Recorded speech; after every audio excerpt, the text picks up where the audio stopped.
იცი რა, მე კარგად მაქვს შესწავლილი ლაღიძის ისტორია. ცხოვრებული მიტროფანე იყო ძალიან მაგარი ინჟინერი. აი ხან მიაწერე ლაღიძის წყლებს. ლაღიძის წყლები მიტროფანეს მე მგონი გასართობი თემაც არ იყო. იმიტომ რომ ბატონ მიტროფანებს შექმნა ისეთი ტექნოლოგიები, სერიოზულად ვიძახი. წარმოების ტექნოლოგია, ნახშირორჟანგის მისაღების ტექნოლოგია. სხვათა შორის ერთ-ერთი პირველი იყო ლუდის ალაოვისაც გამოყვანდა ლუდის ტექნოლოგია.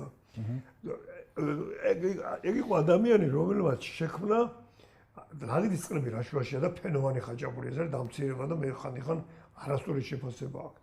მაგარი ინჟინერი იყო რა, მაგარი ქიმიკოსი და მაგარი ინჟინერი. სპეციალისტი იყო. ეს არ იყო. რასაც ახლა აბობენ ჩვენი რაღაც ახსოვთ რაღაც. ეგ არ არის, ეგრე პრიმიტიული ის არ არის. სარაჯიშვილი წარმოუდგენელი ადამიანი იყო, ხო? წარმოუდგენელი ისტორია აქვს ადამიანს, მას შექმნა კონიაკის წარმოება. განათლება მიიღო საფრანგეთში. ისტორია ნახე როგორია. ძალიან მაგარი. განათლება საფრანგეთში. ისწავლა კონიაკის წარმოება. რომელიც არის ურთულესი. რომელიც საჭიროა კონიაკი რომ დაძველდეს სპირტები რომ მიიღო ამას დრო უნდა ეს ის მაგარი ნერვები ჭირდება. რა თქმა უნდა ეს ის სადისტრიბუციო ქსელი აწყო ხო? ის მოხარში ფელამუში კი არ არის. რამხელა მოთმინება ქონდა, რამხელა თავდაჯერებულობა, რამხელა მიზანი რომ სწორგზას ადგას, ხო? თავარი ხო ეგ არის რომ შენ რომ მიხვდები რომ სწორგზას ადგახარ, დარწმუნებული ხარ, მაშინ ხარ გამარჯვებული. როცა ფიქრობ რომ არასწორად გახარ, ეჭირო შეიპარე, მაშინ იძირები როგორც ქრისტიანო უთხრა, გაიარე, დარწმუნებული რომ გაიარე, ეჭირო შეიპარა, მართლა მე ჩაიძირა წყალში.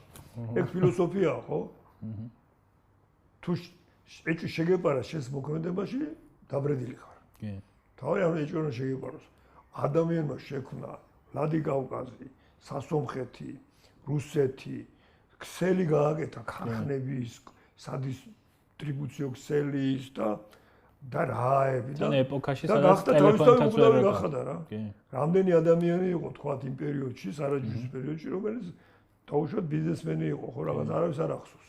თავის ოჯახის წევრებს არ ახსოვს, არა თუ მათ. ისტორია რა, უდიდესი.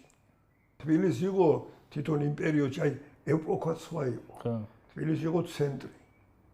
საინტერესოა ცენტრი იყო კავკასიის. ახლა დატვირთვა ჰქონდა ცენტრი და ცხოვრობდა უამრავი ნაციონალობების სხვადასხვა ადამიანები. ნობელი ჩამოვიდა. წარმოგიდგენიათ? როთშილდები და ისინი იყვნენ აქ, წარმოებენ იმას, რა ქვია, ბიზნესს.